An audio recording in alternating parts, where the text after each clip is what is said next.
Conoce una nueva forma de ver televisión.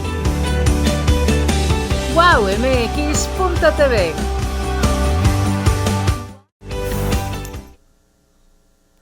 Oye, si yo fuera servidor público, vamos a platicar acerca de la desaparición de los órganos autónomos en México, así como también la terrible situación que están viviendo los habitantes de Sinaloa y, por supuesto, todas las principales actividades de la doctora Claudia Sheinbaum, presidenta de México. Estamos completamente en vivo aquí en wowmx.tv.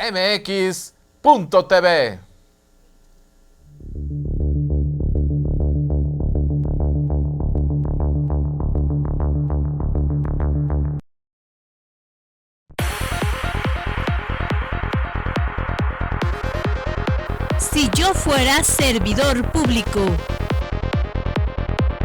Información. Análisis. 10 años al aire. Un programa que promueve la participación ciudadana. Conduce Miguel Muñoz.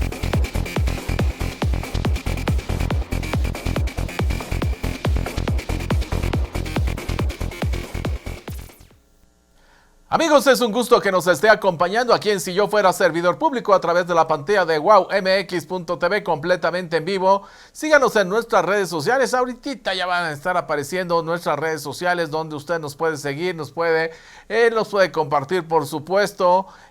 Nos puede seguir también en la plataforma de wowmx.tv. Hoy vamos a tener un tema bien interesante. Bueno, son varios temas, lo que siempre acostumbramos platicar con nuestro invitado cada mes, con Agustín y nuestro buen amigo Agustín. Lo que pasa es que estos temas, créanme que están bien interesantes. ¿Por qué? Bueno, por la desaparición de estos órganos autónomos, algunos a favor, algunos en contra, pero créanme que es un tema también muy importante. Ya sabemos que tiene una mayoría morena y sus aliados, pero vale la pena hacer ciertas reflexiones aquí en este programa, así como también vamos a platicar la situación que se está viviendo en Sinaloa.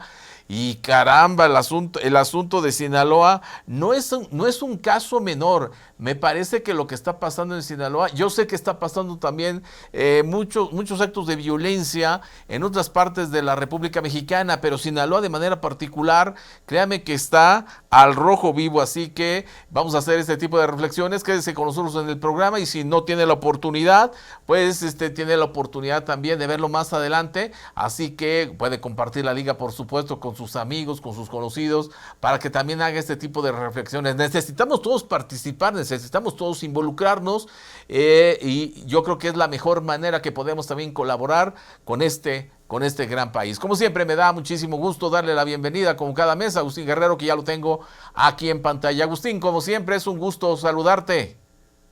El gusto es mío, Miguel. Muy buenas noches al auditorio. Y como cada mes, aquí estamos atentos para poder comentar esta agenda nacional. Efectivamente. Bueno, vamos rápidamente a dos temas que yo te digo que lo quiero tomar como una reflexión. Tú lo sabes perfectamente bien, nos gusta reflexionar varios temas y ya, bueno, la gente que esté a favor o en contra, eso es otro cantar. Pero bueno, a ver, la primera reflexión en cuanto a la desaparición de estos órganos autónomos, finalmente ya, bueno, todavía falta todo un proceso, pero pues ya es inminente ya la desaparición de estos órganos autónomos, hablando COFESE, hablando el INAI, y bueno, hay varias reflexiones, y bueno, una de las reflexiones está en que, pues dicen que ahora sí, el gobierno y sus aliados van a poder hacer lo que se les dé su gana, no va a haber transparencia, no va a haber absolutamente nada. Algunos obviamente opinan lo contrario. ¿Cuál es la reflexión que tú tienes ante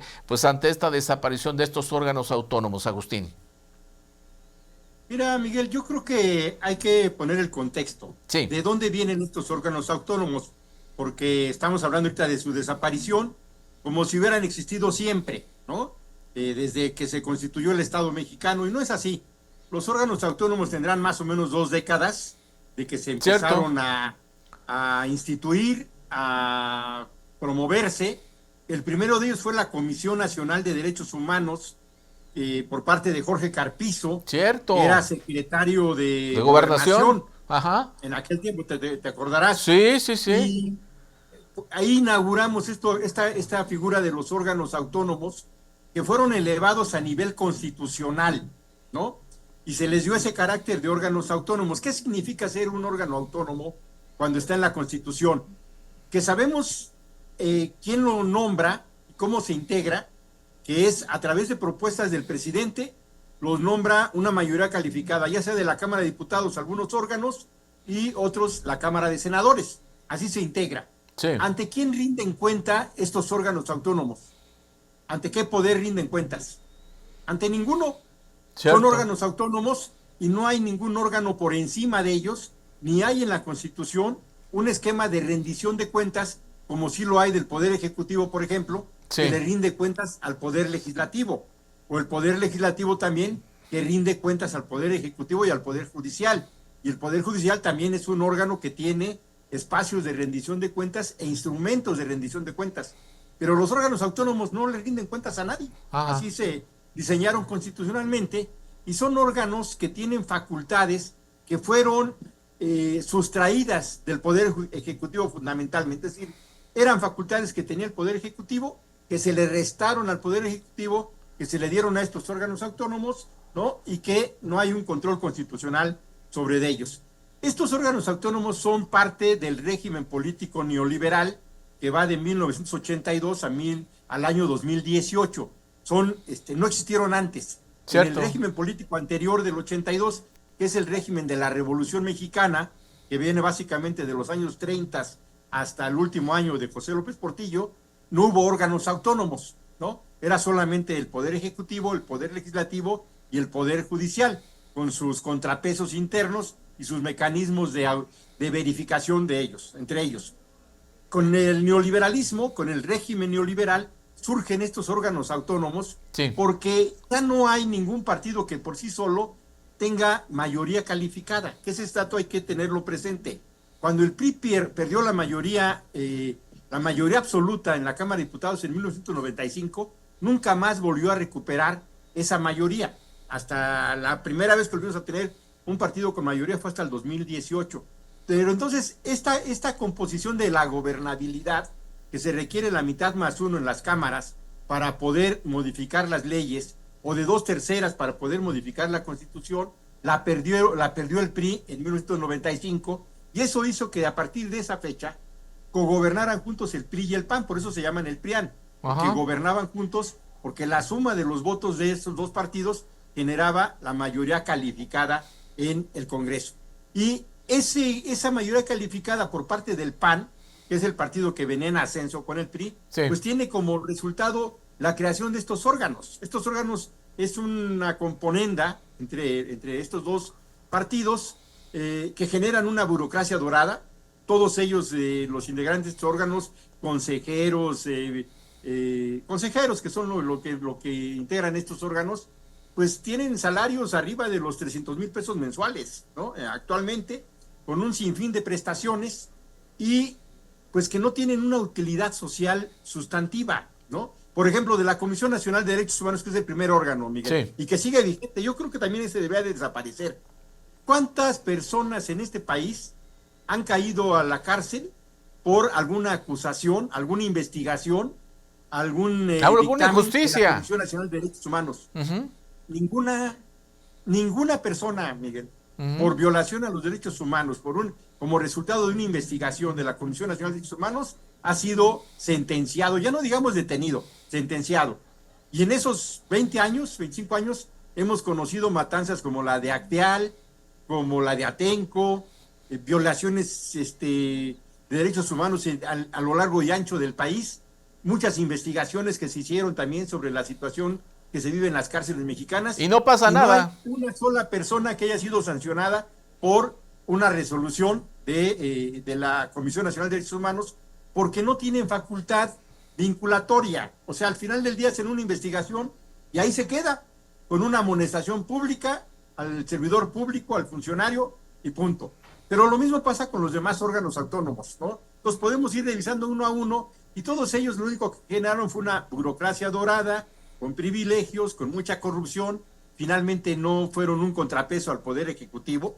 No hay ningún señalamiento de ninguno de estos órganos autónomos, que diga que el presidente o el secretario de tal gobierno ha incurrido en un acto de abuso de autoridad o bla, bla, bla. No es cierto, o sea, eso no ocurrió, ¿no? Pero nos salen carísimos, casi 7,000 millones de pesos anualmente hay que destinarlos en el presupuesto, con prácticamente una cero utilidad social. El último que se menciona es esta del INAI, el Instituto Nacional de Acceso a la Información, que yo creo en primer lugar que todo servidor público está obligado a informar, a empezar. No tiene por qué haber un órgano que te esté picando las costillas para que tú informes. Yo creo que se pueden buscar otros mecanismos dentro de las propias facultades de las secretarías para que quien tenga manejo de recursos públicos o que tome decisiones que tengan un impacto en la vida de nuestra sociedad, pues rinda informes con regularidad y con transparencia. Eso creo que se puede hacer. De tal manera que es lo que yo considero, Miguel, es que las funciones de estos órganos se pueden reasignar a otras secretarías, a donde se ha mencionado, por ejemplo, el INAI, sus facultades, sus competencias, su función, pues se puede muy bien llevar a la Secretaría de la Función Pública, que ahora es la Secretaría Anticorrupción, ¿no? Y me parece que ahí hay que dotarle de algunos instrumentos que hoy no están, pero que tampoco tenían los órganos autónomos. Es decir, las sanciones a los servidores públicos que se nieguen a entregar información. ¿Qué pasaba cuando un servidor público se negaba a entregar información por parte del INAI? La 3 de 3, por ejemplo, pública, ¿no? Una amonestación pública, Miguel. Entonces, pues se morían de risa. Segundo, me parece que también que se tiene que legislar en cuanto a que toda la información que genere la autoridad debe ser pública, con excepción, y hacer un catálogo expreso de cuáles áreas son las que se pueden reservar la información, porque hoy en día, desde hace muchos años, cualquier cosa que saque una ampollita, se reserva la información. Sí. ¿No? Y no son en muchos casos, no son información pues que ponga en riesgo la soberanía, el interés nacional, que es el argumento que se da, que es un asunto de seguridad nacional. Falso. Hay muchas cosas ahí que todos tenemos el derecho de saber cómo se utilizan los recursos públicos, con quién se contrata, cómo es que una empresa obtuvo un contrato, si este contrato se cumplió a cabalidad, si las obras que se ofrecieron ahí se realizaron con el material que se comprometía, en fin, mucha información que debería de ser pública de cajón, y que deberíamos sí tener un catálogo expreso de qué información se debe de considerar confidencial y bajo reserva, y no dejar manos anchas a que el servidor público decida qué es confidencial y qué no, O sea, debe de estar en la ley ese catálogo, ¿no? Y respetarlo. Todo lo demás debe de ser transparentado inmediatamente, y se debe establecer también un procedimiento de sanción al servidor público que, teniendo la obligación de informar, no lo haga. Y entonces sí me parece que, y para eso no necesitamos el INAI, Miguel. O sea, para eso lo que necesitamos es poner las cosas en la ley, darle la autoridad a quien le corresponde llevar adelante estos trabajos de verificación en términos de la información, del acceso a la información, y pues ponerle dientes a la Constitución, que hoy no tiene. O sea, teníamos órganos autónomos que, como te decía hace tiempo, pues prácticamente nadie ha sido sancionado por no respetar las obligaciones y las competencias que se le da a estos órganos autónomos. De acuerdo. Oye, Agustín, para cerrar este tema, y sí me gustaría que me enfocara sobre todo, porque tú lo mencionaste primero, de la Comisión Nacional de los Derechos Humanos, como reflexión simplemente de lo que ha ocurrido en las últimas semanas, de las críticas que ha habido a Rosario Piedra, titular de la Comisión Nacional de los Derechos Humanos, por parte, fíjate que me llama la atención porque las críticas, digo, es obvio que ciertos sectores de la prensa, tú lo sabes muy bien, que son los que arrecian más en contra de la 4T, pero hay una parte de simpatía por parte de la prensa hacia la 4T, y entre ellos hay varios periodistas que, bueno, criticaron a la señora Rosario Piedra. Bueno, parece que fue una traición a la patria. No. Lo que me llamó la atención no fue la crítica a estos periodistas, sino que utilizando este órgano, los órganos, digo, los medios oficiales de la Comisión Nacional de los Derechos Humanos, perdón, pero parecían, pues no sé, un departamento o una más del partido Morena la comisión. O sea, digo, caramba, pues, o sea, ¿qué está haciendo esta señora? ¿Por qué está utilizando esos medios? Digo, yo estoy de acuerdo que no puede estar de acuerdo en todo y que no pueda aceptar las críticas, pero utilizar esos medios me parece pues que como que estamos regresando a las viejas mañas y costumbres del PRI, ¿no? Entonces, yo no digo que sea todo, obviamente, toda esa parte, pero en esta parte de la comisión, digo, me parece inadmisible que haga esto la señora, caramba. Mira, te diría yo, ya te comentaba, yo creo que esta Comisión Nacional de Derechos Humanos debería desaparecer. Sí. Yo tenía una razón política cuando surgió en la época de Carlos Salinas de Gortari, porque Carlos Salinas de Gortari estaba urgido de legitimidad. Hay que recordar que él llegó robándose la presidencia en 1988, nunca se acreditó que él ganara esa elección presidencial. No tuvo el reconocimiento de Cuauhtémoc Cárdenas y tampoco tuvo el reconocimiento de Manuel Cloutier. Sí, es cierto.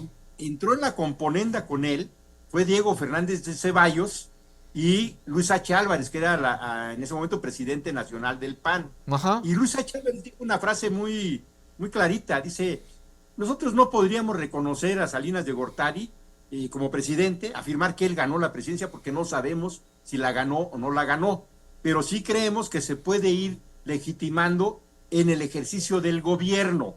Como vaya gobernando, puede irse legitimando. ¿Qué significaba eso? Pues empezar a soltar acuerdos con ese grupo del PAN en aquel tiempo, y entre ellos estuvieron las concertaciones. Esa es la palabra, concertaciones.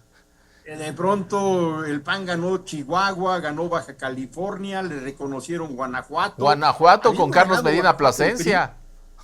Lo tiraron al cuate que había ganado el PRI y pusieron a Medina Plasencia, que ni siquiera compitió, porque el que había competido era Vicente Fox. Sí. ¿No? Sí. Y Ramón Aguirre Velázquez, ¿te acuerdas que él estaba compitiendo por el PRI? Sí. Y lo tumbaron, Así es, ¿no? Entonces, esa urgencia de legitimidad que tuvo Salinas de Gortari en el 88 lo lleva a crear este órgano que es la Comisión Nacional de Derechos Humanos para decirle a la oposición, a ver, cualquier abuso de gobierno, cualquier acto que violente los derechos humanos de los mexicanos, de la oposición, ahí está un órgano para que me supervise a todo el gobierno y a mí en particular, ¿no? ¿Sabes cuántos muertos tuvimos nosotros del 88 al 94 con Salinas de Gortari? No, hombre. Casi 600 muertos, sí. Miguel. ¿Y sabes cuántos cayeron presos por una investigación de la Comisión Nacional de Derechos Humanos? Nadie. Ninguno. Jorge Carpizo no hizo ninguna investigación sobre eso, ni Jorge Madrazo, que fue el que lo siguió después. Hubo 2 presidentes de esa comisión en ese primer sexenio, y ahí murió esa comisión.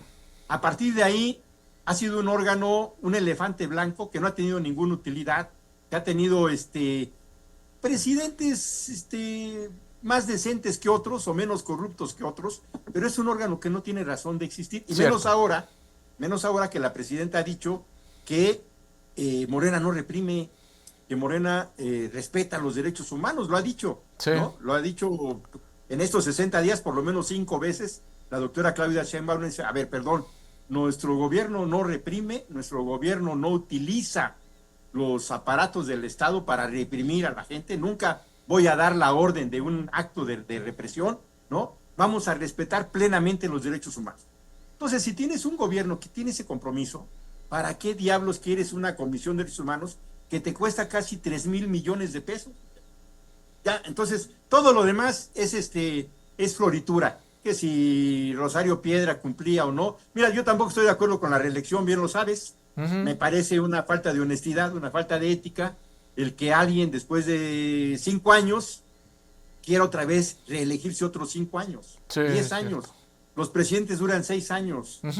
Y ahora lo que acaban de votarse son 10 años a una persona, a un órgano autónomo que no le rinde cuentas a nadie, Miguel, ¿no? Exacto. Que ni siquiera es materia de juicio político. Entonces, ya todo lo demás, que si los medios, que si la prensa, que si...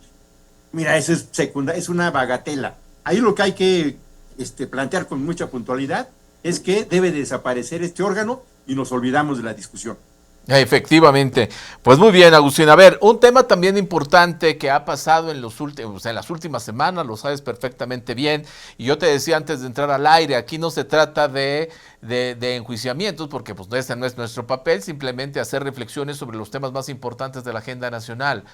Lo que está sucediendo en Sinaloa es verdaderamente grave, lo digo por el asunto de la tranquilidad, que ya no tiene tranquilidad los habitantes de este estado. Y hay muchos ejemplos que podemos decir, va más allá de los enfrentamientos que ha habido entre dos cárteles, o sea, estamos hablando, bueno, un cártel que se dividió, que los del Mayo Zambada, que los del Chapo Guzmán, en fin, hemos visto y hemos sabido de muchos muertos, o sea, están como, dirían algunos, como chinos libres, las bandas del crimen organizado. Voy a poner nada más 2 ejemplos rápidos.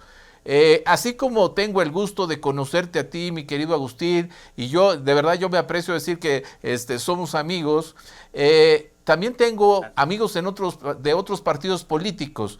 Y te quiero decir una cosa, una persona que hace poco mataron del Partido Acción Nacional en Sinaloa, Pedro de Legarreta, resulta que pues le intentaron quitar su camioneta y lo balearon, murió camino al hospital. Y ese es uno de los ejemplos que yo quiero decir el día de hoy. ¿Cómo puede ser posible que a una persona lo maten de esa manera? Otra cosa también que quiero comentar. Igual hay muchos ejemplos de lo que está sucediendo en Sinaloa, pero me voy a quedar con un segundo ejemplo. Lo que dijo el gobernador Rocha Moya me preocupó y me entristeció, porque dijo, a ver, a todos los padres de familia le digo, lleven a sus hijos a las escuelas, no pasa nada. Digo, no pasa nada, por favor, digo, o sea, yo tengo, en mi caso particular, yo tengo 3 hijas. Si yo viviera en Sinaloa, yo no las llevaría a la escuela. Yo estaría, o sea, haría que mis hijas estuvieran en línea en sus clases, pero no las llevaría porque las pondría en riesgo, porque obviamente tendría un miedo natural que les pasara algo. Y de ahí podemos hablar de muchas cosas. Siento yo, o sea, ya en conclusión, Agustín, que el gobernador, sea cual sea la decisión que se dé, pero siento que está totalmente rebasado y algo tiene que pasar para que vuelva la tranquilidad a este estado. Mira, coincido contigo que tenemos una situación muy grave en el estado de Sinaloa, que en estos últimos prácticamente... A ver, aguántame tantito, perdón, Agustín, porque me están diciendo claro que me tengo sí, que ir a la pausa. Voy a la pausa, estoy aquí en Si Yo Fuera Servidor Público, regreso. Hace varios años tendría que estar ya en la liga de expansión. En Puebla también, no se te olvide.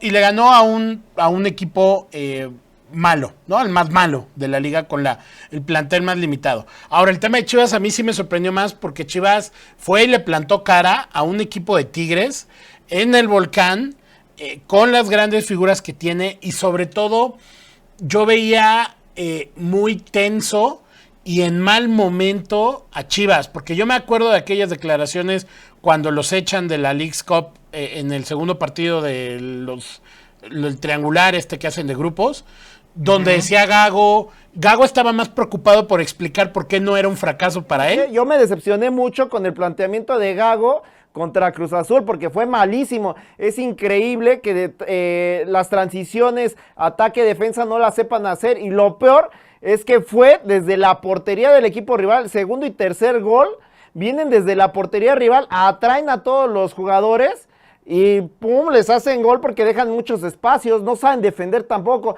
Y lo mismo pasó en el segundo gol de América, igualito.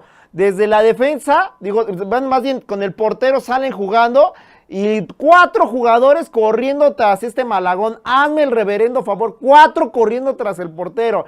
Entonces, totalmente despedazada esa defensa, sin ideas, sin orden. ¿Me vas a decir que en 140 millones de mexicanos no existen 40 mexicanos que puedan formar una selección de fútbol sin tener que buscar si tiene doble nacionalidad? A lo que yo voy es el ciclo, y no importa quién esté, el único que faltó, y ahí sí puede, y no creo yo no creo, porque quiero suponer, y voy a tenerme a la ética profesional de del Tata Martino que él no tenía contemplado. Tenía contemplado empatar contra Argentina y no empatar contra el último partido, ¿no? Eso es lo que yo creo que tenía contemplado. Bien, ya estamos de regreso aquí en Si Yo Fuera Servidor Público. Estamos platicando con Agustín Guerrero del Partido Morena, diferentes temas de la agenda nacional. Y bueno, nada más para cerrar este tema, Agustín, yo te decía de lo que está sucediendo en Sinaloa. Yo te decía ya más para que estaba, cuando te interrumpí, Agustín, te decía que algo tiene que pasar para que cambie esta situación. Sabemos de lo que está haciendo Omar García Harfuch, que de verdad no es poca cosa, está visitando todos y cada uno de los estados de la República Mexicana, y me parece que eso habla de una estrategia muy interesante que obviamente tiene que ir caminando, fructificando poco a poco, pero te digo, algo tiene que pasar en este estado.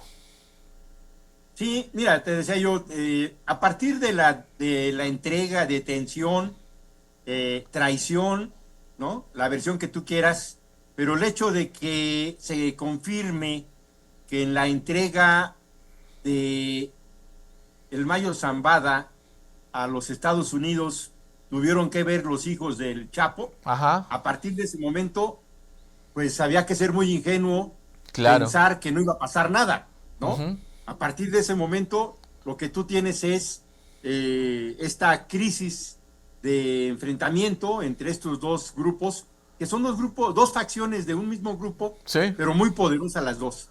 O sea, con dinero a raudales, armados hasta los dientes y pues con un ejército de trabajadores, ¿no? De empleados de los dos grupos de sicarios que están en una disputa más allá de quién controla, más allá del territorio, más allá de los volúmenes de los negocios. Lo tomaron como una afrenta personal. O sea, hay un asunto que está cruzando ahí desde la detención del Mayo Zambada, ¿no? Como una afrenta personal. Y entonces son conflictos esos, Miguel, Sí. que si los dejas a que se resuelvan entre ellos, si el Estado no se mete y deja que se resuelvan entre ellos, solamente se van a resolver el día que se muera el último, Sí, claro. porque es un asunto personal, ¿no? Entonces, así está el escenario. Y efectivamente hay mucho daño colateral, como diría Felipe Calderón, Sí. porque como actúan a todas horas y en todos los lugares, pues una buena parte de las víctimas, como tu amigo que has hecho referencia, que ni la debe ni la teme, pues pierde la vida, o es herido, o incluso mucha gente ha tenido que abandonar sus hogares, Sí. las zonas donde vivía, porque ya no se siente seguro. Mucha gente dejó de hacer vida nocturna, ¿no? Hoy sabemos que a las 6 de la tarde se muere Sinaloa, se mueren las playas. Pérdidas se muere económicas grandes. y la actividad económica, pues ya empezó a resentir. Evidentemente, una semana la puedes aguantar, 2 semanas, pero ya si es una semana y no le ves fin, pues evidentemente vas a tener una presión fuerte sobre la economía. Y hoy también ese es otro factor que hay que atender. En estos días vinieron a la Ciudad de México un grupo de empresarios sinaloenses, pues a eso, a exigir, a pedir, a rogar incluso, pues que se les apoye, que no se les deje solos. Claro. Entonces, este es el contexto. También me parece que es importante resaltar lo que tú ya destacas. Con Omar Harfuch hay un cambio en la estrategia Sí. que se siguió en el gobierno del presidente Andrés Manuel López Obrador. No lo han dicho, pero se ve, se nota, desde el lenguaje mismo. Este gobierno, con la doctora Claudia Sheinbaum, no ha mencionado una sola vez en sus mañaneras la frase de abrazos, no balazos. Estoy de acuerdo. Ya no la Sí. pronuncia. Ya ese concepto no se enreda, no se pelea, pero ya está en el archivo. Entonces hay una estrategia distinta, donde si bien es cierto que se sigue manteniendo los apoyos a la causa original de la desigualdad social, la injusticia y toda esta parte de lo social, lo cierto es que tenemos mayor inteligencia en términos de ubicación de quiénes son los que promueven la violencia, cómo operan, dónde operan, y también pues una detención. Las cifras que dio esta semana Omar Harfuch, y particularmente en Sinaloa, pues son impresionantes, Miguel, por decirlo menos. Está Sí. hablando de 5,300 detenidos por delitos de alto impacto, 5,300. Ajá. ¿Sabes cuántos hubo en el gobierno de Andrés Manuel López Obrador en 6 años detenidos por alto impacto? ¿Cuántos? 12,000. O sea, en 60 días va prácticamente el 50% de lo que se detuvo. Y no en es 6 cosa años. menor, ¿eh? Ajá. No, o sea, empiezas a revisar los números Sí, y sí. lo mismo en el número de armamentos. Reportaba él este lunes, lo destaqué yo también, que se han recuperado 2,300 armas en 60 días. Sí, 2,300 armas de alto calibre. ¿Sabes cuántas armas reporta el Departamento de Estado norteamericano que entran a México de manera ilegal cada año? ¿Cuántas? 20,000. 20,000 armas reconocidas por el Departamento de Estado norteamericano, 20,000. En 60 días, en estos operativos de Omar Harfuch, se ha logrado quitarles el 10% del armamento en 60 días.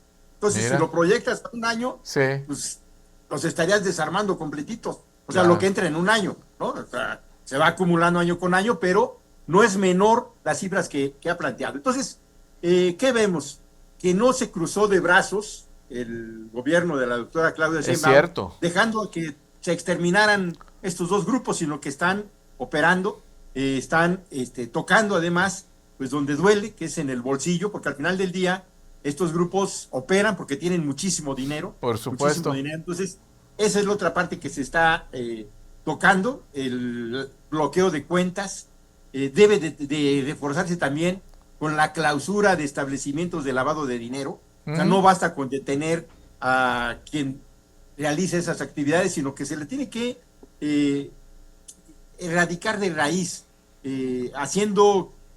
cancelando esos negocios que están funcionando con dinero sucio, dinero ilegal. Exacto. Por lo tanto, no deberían de estar. Y eso lo sabe el SAT, Miguel.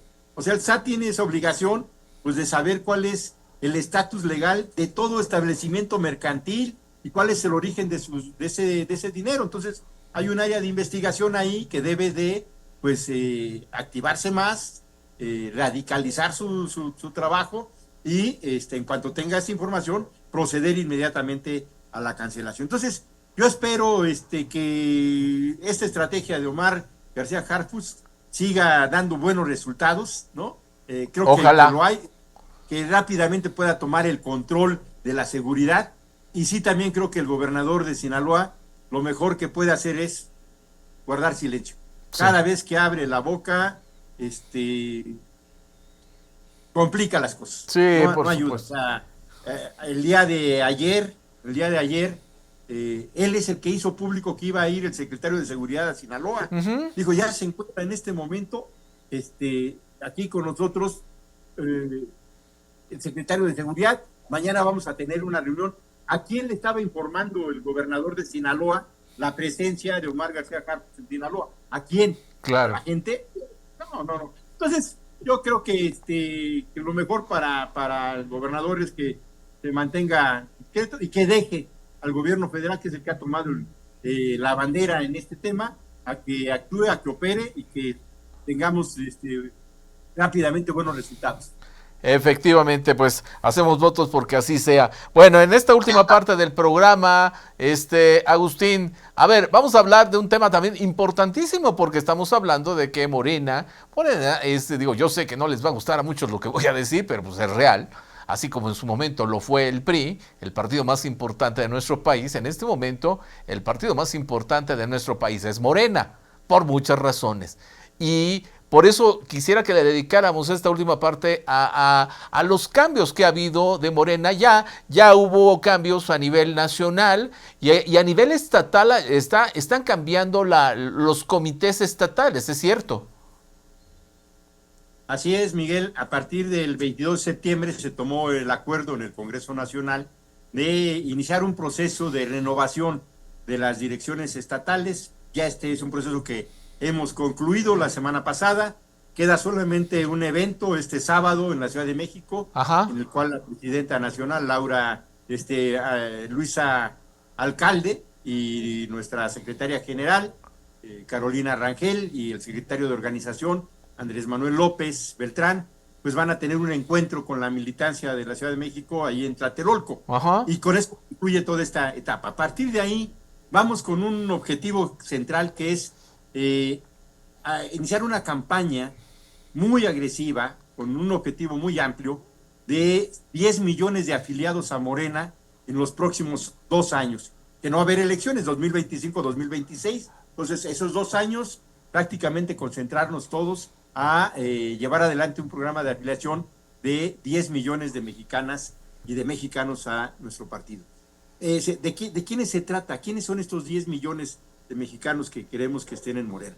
Pues que sean la gente que ya votó por nosotros ahora en el 2024. Ajá. Déjame decirte muy rápidamente, nosotros tuvimos un primer Morena que va de su fundación, 2012 a el 2018. Fueron 6 años donde prácticamente fue un partido de cuadros Morena, un partido de gente que se comprometió con Andrés Manuel López Obrador para ganar la presidencia de la República, que puso todo su empeño por lograr el registro y luego por ganar las simpatías de la gente y por llevar a Andrés Manuel López Obrador a la presidencia de la República. Ese primer Morena es el Morena de los fundadores. Esa era su tarea central, Sí. llevar a Andrés a la presidencia, y se logró. A partir de lo que fue el 2018, pero fundamentalmente a partir del 2022, dimos paso a un segundo Morena, un Morena más masivo, un Morena que combina entre partido de masas y partido de cuadros en la teoría clásica de los partidos políticos. Ajá. Y llegó a 2,5 millones de afiliados. Y hubo una política de puertas abiertas que trajo a nuestras filas pues a personajes que después con el tiempo regresaron a la derecha de donde venían, como Lili Telles, como Germán Martínez, ¿no? Pero el grueso de la gente que se acercó se quedó en Morena, se comprometió con nuestro proyecto, con nuestros principios, y se quedó en la casa. Y tuvimos esas cosas que pues ahí nos sirven de lección. Y ahora lo que está planteando es un Morena de masas, de ser el partido más grande, pues prácticamente del mundo después del Partido Comunista Chino, pero ellos por la población que tiene. Estamos hablando de 10 millones de afiliados. ¿De qué se trata?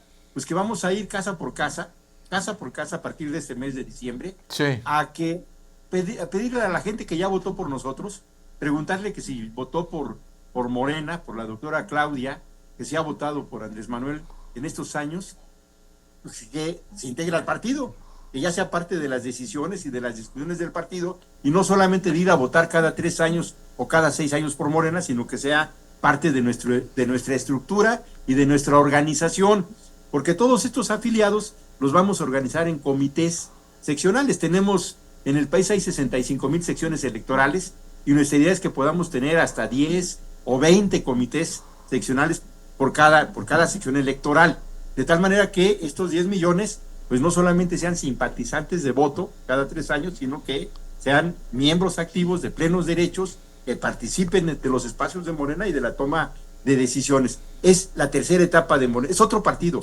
Esto que estamos convocando es un borrón y cuenta nueva con los otros 2 Morena que tuvimos, y creemos que hay condiciones, porque si se obtuvieron 36 millones de votos, pues se trata de que 1 de cada 3 que ya votó por nosotros ahora también sea parte del partido. Entonces, este es nuestro objetivo, en eso estamos trabajando. Se trata de un salto cuantitativo, pero sobre todo cualitativo. La cualidad está en que ya votaron por nosotros. El que votó en contra de nosotros, pues no tiene acomodo en Morena, ¿no? ¿A quiénes vamos a convocar? A los que ya votaron por nosotros. Ese es, digamos, el requisito básico para integrarse a Morena, es haber votado en las elecciones anteriores por nuestro partido, y por lo tanto, pues ser parte ya de la organización, no solo del movimiento. Nosotros decimos que Morena es un partido movimiento. Ajá. En realidad lo que estaría haciendo esta propuesta es traer al movimiento a la estructura del partido. Eso es lo que estaríamos haciendo. Qué interesante. De cara al 2027, en un cambio de régimen. Cuando comentábamos lo de los órganos autónomos, hay un cambio de régimen ahora, Miguel, ya Sí. que está avanzando y profundizándose. Yo te podría decir que ahorita, 5 de noviembre, ya tenemos otra constitución. Sí. La constitución que hoy está ya vigente en México no tiene nada que ver con la que había hace 3 meses, 4 meses. Todo cambio de régimen tiene que ir a la constitución. Sí, por y eso es lo que supuesto. está ocurriendo. va a seguir ocurriendo en el próximo año, por lo menos, los próximos 2 años. Morena va a tener mayoría calificada garantizada hasta el 2027 y en ese periodo viene un cambio, como lo estamos viendo, profundo de la Constitución, del marco legal, ¿no? Y en esa modificación también los partidos políticos tenemos que tener una visión sobre el país que viene. Y esa es la causa de que este proceso de renovación de Morena de ir por 10 millones va enfocado a esa visión de país que tenemos. Yo veo la verdad, a veces hasta, no sé, con contrariado, que la oposición no entiende lo que está sucediendo. O sea, ya hay un cambio de régimen, así como ellos también cambiaron la Constitución. Me quitaste las palabras, eso te iba a preguntar, digo, bueno. Eso lo hicieron, ajá, eso lo hicieron ellos. ¿Qué onda con la oposición? Se pusieron de acuerdo, crearon los órganos autónomos, liberaron el ejido, cambiaron el artículo 3º constitucional, cambiaron el 123, cambiaron el 130, el que tiene que ver con o sea, ellos cambiaron la Constitución, ¿no? Hicieron una Constitución nueva en el tiempo y nosotros supimos hacer una lectura política de eso, sobrevivir a eso y regresar. Ahora ellos tienen que entender eso, o sea, que hay un cambio de régimen, que no tienen condiciones para impedir ese cambio de régimen, ¿no? Y más bien tienen que hacer una lectura de qué futuro están pensando ellos. Como están ahorita, no sirven para el siguiente régimen político al que estamos ya viviendo. Y luego no con los líderes que tienen, social. Agustín, sus líderes no nacionales. Tienen, o sea, es un asunto primero de una autocrítica, pero también de construir un programa alternativo. Mientras ellos no construyan una oferta, una propuesta, una narrativa que vaya más allá de la crítica, porque ese es el papel de la oposición.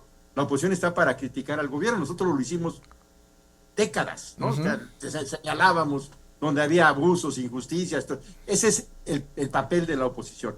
Pero la gente no te da confianza porque se hace un criticón. La gente te da la confianza en el momento en que dices, mira, está mal, pero yo lo haría así. Sí, claro. Está mal, pero yo lo haría de esta manera. Está mal, pero nosotros estamos pensando que las cosas pueden ser, o sea, cuando haces el remedio y el trapito, la gente puede... Sí.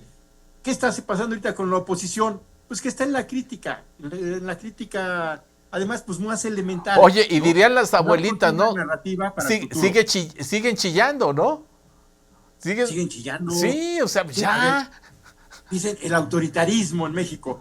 Bueno, que volteen a ver a la frontera del otro lado.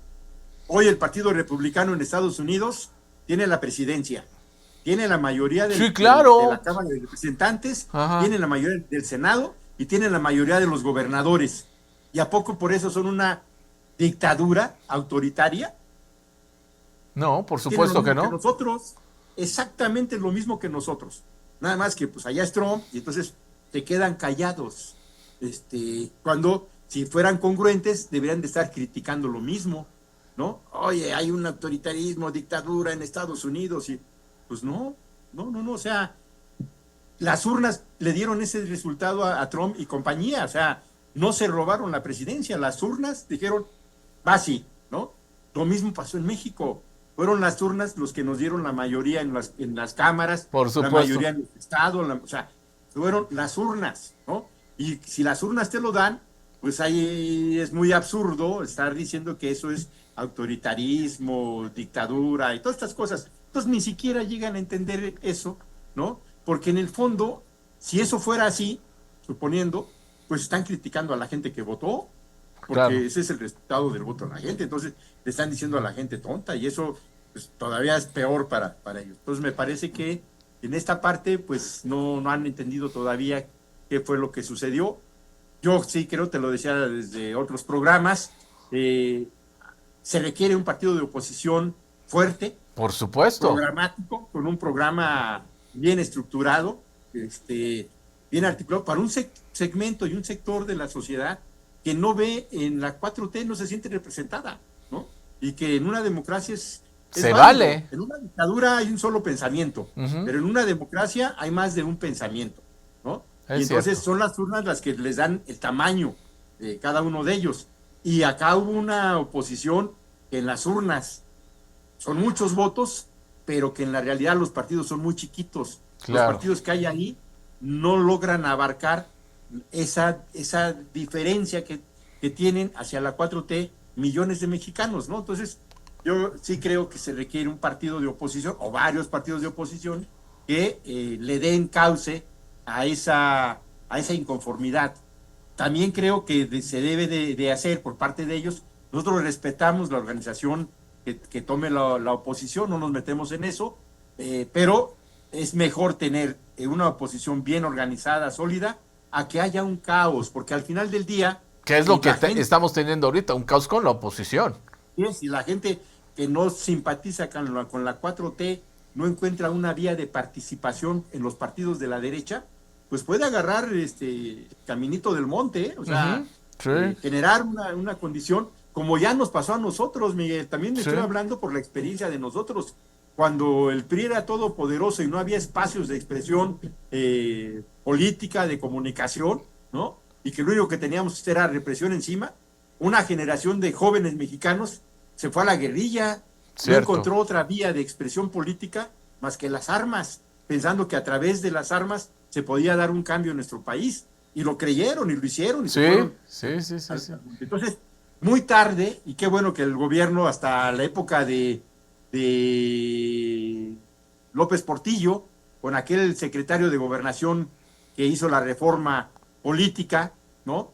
Reyes Heroles, hasta ese momento, Reyes Heroles entendió que tenían que abrir el sistema para darle espacio a la oposición a través de los procesos democráticos, porque si no lo que iba a haber era un escalamiento de luchas armadas, de guerrillas, como se vio también en el Cono Sur, y nosotros no queremos que eso tampoco pase. Yo sí creo que es una responsabilidad de la derecha hacer autocrítica, ¿no? Y reformarse. Ahora, ¿eso lo va a hacer Marco Cortés?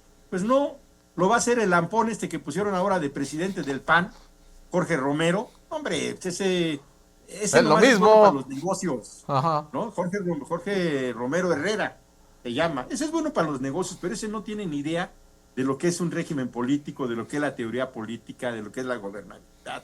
Ese ponle pesos y centavos y le entra. Pero entonces tienen el peor de los personajes al frente de los partidos de oposición. Alito Moreno. Es otro ejemplo. ¿No? Para nosotros es una bendición, pero es una tragedia también para la oposición. Sí, por supuesto. Muy bien. Entonces, Agustín, se nos está acabando ya el tiempo, nos quedan nada más 2 minutos. Ya si quieres, 1.5 minutos, nada más tu mensaje final, porque pues es el último programa que vamos a tener contigo en el año. Por supuesto, agradeciéndote siempre todos tus comentarios, reflexiones que nos han servido mucho, hemos aprendido mucho y esperemos que nos permitas seguir aprendiendo el próximo año, mi querido Agustín. Pues el agradecido soy yo, Miguel, por este espacio, esta oportunidad.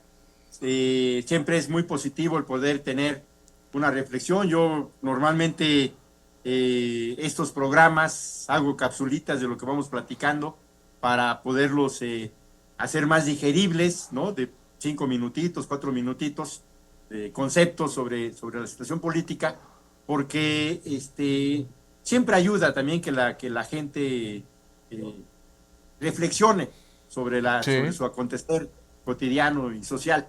Entonces yo te agradezco mucho esta oportunidad. Cuenta con ello para el próximo año. Si tenemos salud, tenemos vida, ahí estamos y estaremos. Y agradecerte este espacio y desearle a la gente felices fiestas, ¿no?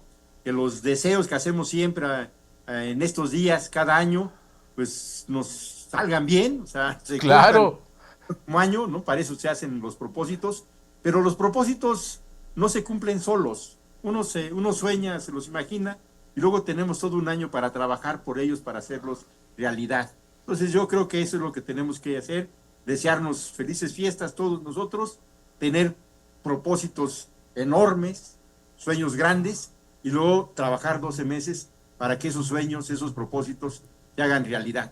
Te mando un abrazo. Gracias, Agustín, igualmente. Mucho cariño, y a todos nuestros seguidores que ven WOW TV también, desearles lo mejor para el próximo año. Gracias, Agustín, un abrazo para ti, por supuesto también para tu familia, y nos vemos el próximo año. Gracias. Gracias. Y gracias, por supuesto, a todo este gran auditorio que nos acompañó en Si Yo Fuera Servidor Público. Quédese en la programación de la televisora. ¡Nos vemos!